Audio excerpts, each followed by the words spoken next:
Hey everybody, Jack Barnwell here at the absolute mecca for tropical lush beauty in the lower 48. We are south of Miami at the Fairchild Tropical Botanic Gardens. We're gonna tour through, show you guys some of the most amazing, gorgeous, beautiful sights to see here. It's gonna be a treat. Let's dive in.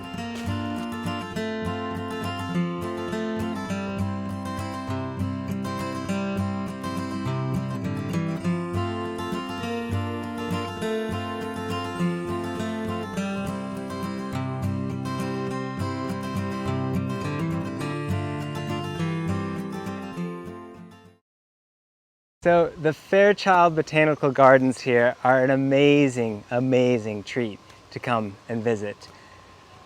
Named after David Fairchild, he was one of the most important plant finders, a real expeditionist that would travel all over in the 1920s, 1930s, all over the world. And he brought back many, many, many plants to the United States that we still use and cultivate today, including nectarines, cotton, mangoes, all kinds of durum wheat, fruits and textiles and plants that are so, so important to us as Americans, as a global society.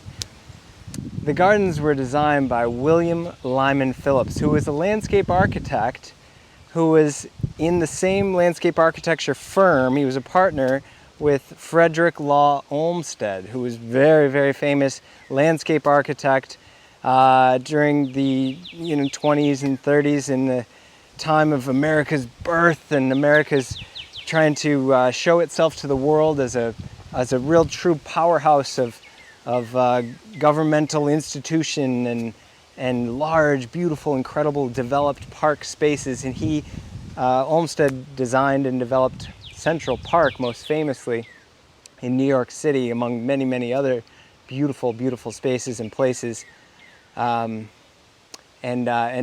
Fairchild Gardens here being designed and planted in the mid-30s and being preserved and nurtured for as long as it has, gives us spaces like this that are so lush and serene, naturalized, big, big, beautiful trees. We get these incredible, incredible canopies through here. The oxygen in here is just so rich. You can just fill your lungs with it. It's an amazing space and place. It's hard to even describe.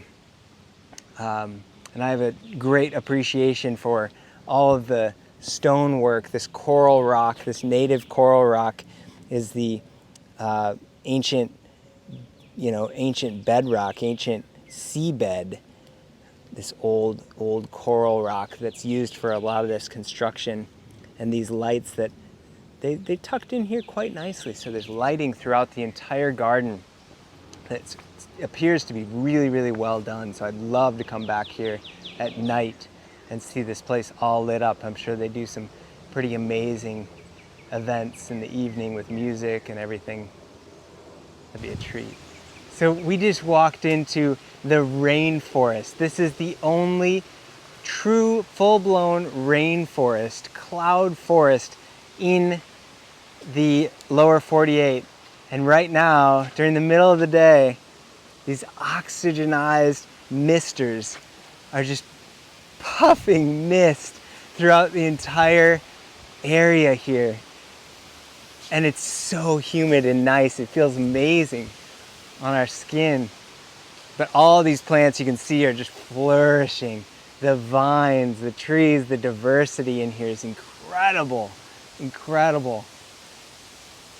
So many cool species, and the way that they did this is so neat. These teeny little mist emitters throughout, and all up high, down low, way up in these canopies, misters, so that all those vines and philodendrons, orchids everywhere, even up high. So cool. Oh, and the sound of these waterfalls is just beautiful.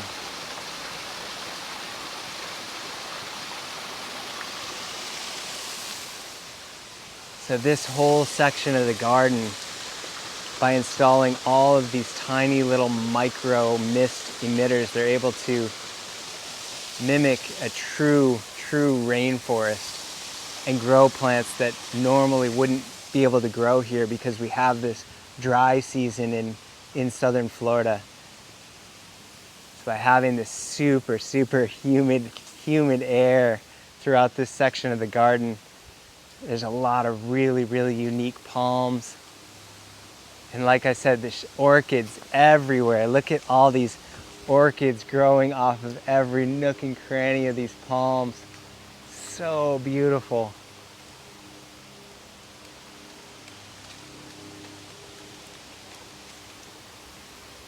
The forest is literally just dripping with moisture. And the size of these trees, I mean, look up in these trees, the ferns. There's a whole massive environment and ecosystem up there. If you were a little lizard or something, this would be so fun to adventure all through here.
All right, so here at Fairchild, not only is it 83 acres of unbelievable botanical beauty, but there are some big, large, established specimens. This cluster fig was planted in 1938. Soon after the garden was actually designed and conceptualized and everything. And this fig is known as a cluster fig. All the figs are grown right out of the trunk in these clusters like this.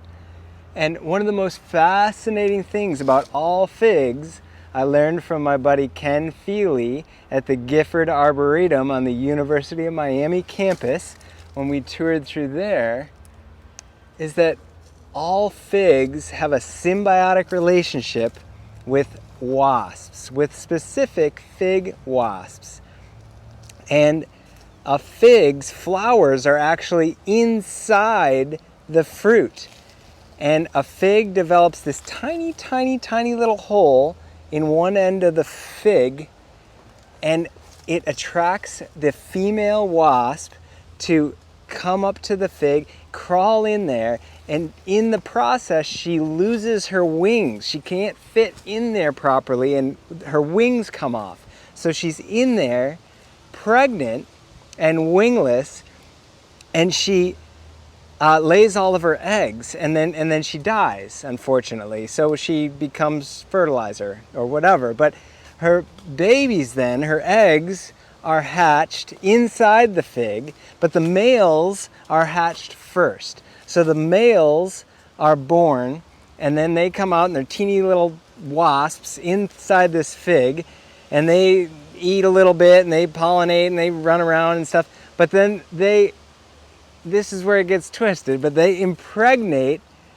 their sisters, or the females that are still unborn, and then they die. But before they die, before the males die, they try and get out of the fig and escape, and they try and dig out and create these little holes out of the fig, and they don't quite make it all the way. The males die. Then the females are born, pregnant, And they are born, and they, they wake up and get going, and they say, man, I'm pregnant, I need to lay some eggs. They escape through the holes that the males have started, but they're able to finish the job because they're females, right? And everybody knows that females are really the rulers of the earth. They escape out those holes, fly to another fig tree, and apparently they didn't learn what their mother taught them, and then they find a little hole and try to get up in there, and they lose their wings, and then they are trapped in there, and they lay their eggs, and the cycle goes on and on and on and on. But that's how figs are pollinated in the wild. That's how it happens. It's this wild symbiotic relationship with fig wasps and figs. And this is an amazing, big, huge cluster fig. Huge specimen here.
So this has got to be my favorite part of the garden so far.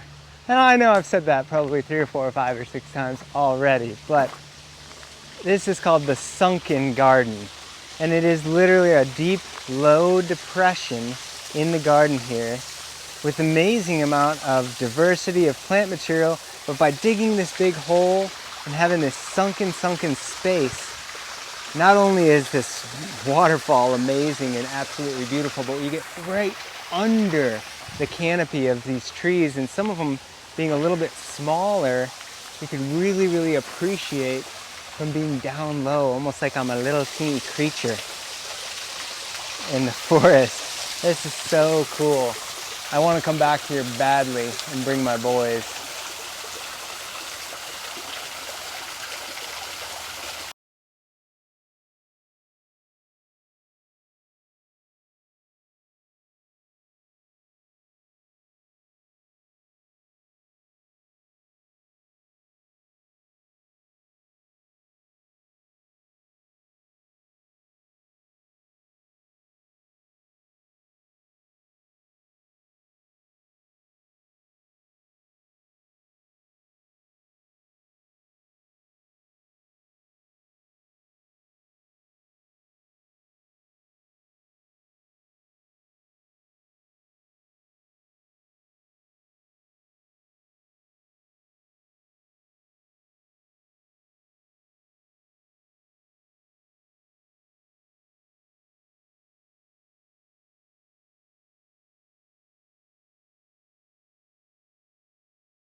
So some of you may recognize this plant because it is sold in garden centers and even grocery stores and stuff as a small little house plant.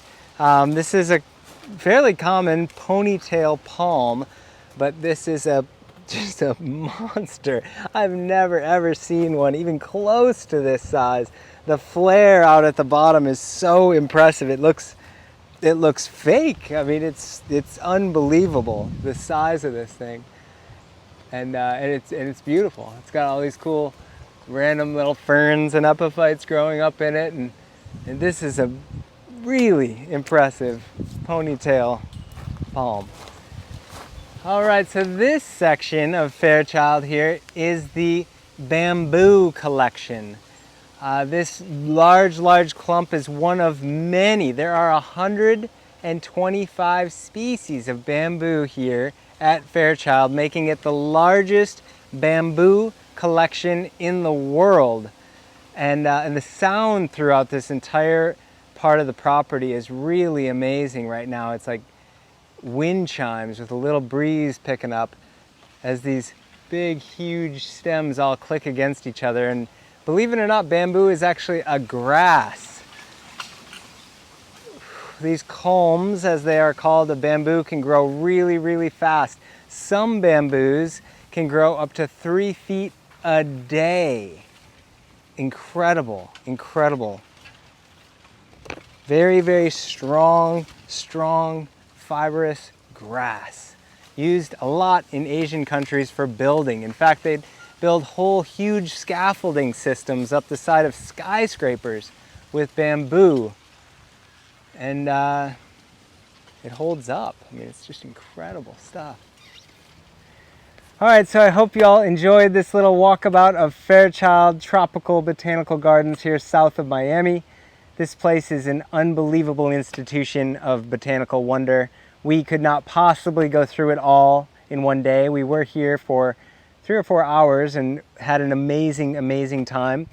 But we will be back, and we'll be sure to bring you all along. The next time that we do come, we will be linking up with 1 or 2 individuals from the horticultural staff. We've got some connections that are gonna get us behind the scenes to show you a little bit more about the workings of Fairchild and how this place really operates and how they take care of this unbelievable property. So that will be a lot of fun. So stay tuned for that, and many other great videos be coming your way soon. Yeah, have a great rest of your day. Thanks so much for tuning in. Subscribe if you aren't already, and we'll have lots of great videos coming your way soon. And keep them coming your way. All right, cheers.